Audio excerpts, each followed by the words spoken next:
एक तो ये जो आपके दोनों तरफ जो चौबदार हैं, आप इंसान हैं, आप अवतार नहीं हैं, तो ये परंपरा का हिस्सा हो सकता है, लेकिन ये आपको क्या अच्छा लगता है? एक तो ये है। दूसरा मुझे ये है कि आप कहते हैं उनकी वाणी जो है बहुत कर्कश है, उसको नहीं होनी चाहिए। जब हरिद्वार में धर्म संसद होती है और मंच से कहा जाता है एक हिंदू को राइफल लेकर के AK-47 लेके 20-20 हजार उनका कत्ल होना चाहिए मुसलमानों का, तब आपको पीड़ा होती है कि नहीं होती? क्योंकि आप जो है वो इंसानों को इंसानियत से तौर पे देखते हैं। उसके क्या आपने आलोचना कभी की? हम लोग तो सबसे पहले तो हम धर्म संसद में, मैं अपनी अगर बात करूं तो मैं धर्म संसद उसको कहता हूं जहां धर्म की चर्चा हो, जहां धर्म की चर्चा हो, किसी व्यक्ति की, किसी पार्टी की, किसी परंपरा, किसी नीति और अनीति की चर्चा, अनीति की चर्चा ना हो। एक बात खुली बात कर रहा हूँ। बहुत सारे लोगों को लगेगा ये बात मेरे द्वारा क्यों आई।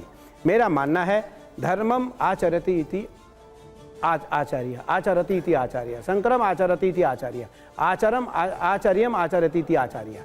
जिसका आचरण अच्छा हो वही आचार्य होगा, जिसका आचरण शंकराचार्य जैसे हो, शंकर जैसे हो, वही शंकराचार्य होगा, वही शंकराचार्य होगा। शंकरम आचरति इति शंकराचार्य। मेरा मानना है कि हम जिस देश में रहते हैं, देश हमारे लिए सर्वोपरि है। हमारे यहाँ दो ध्वज है, राष्ट्र ध्वज और धर्म ध्वज। राष्ट्र ध्वज और धर्म ध्वज। हम अपने धर्म ध्वज से पहले राष्ट्र ध्वज के सामने झुकते हैं। जिस वेश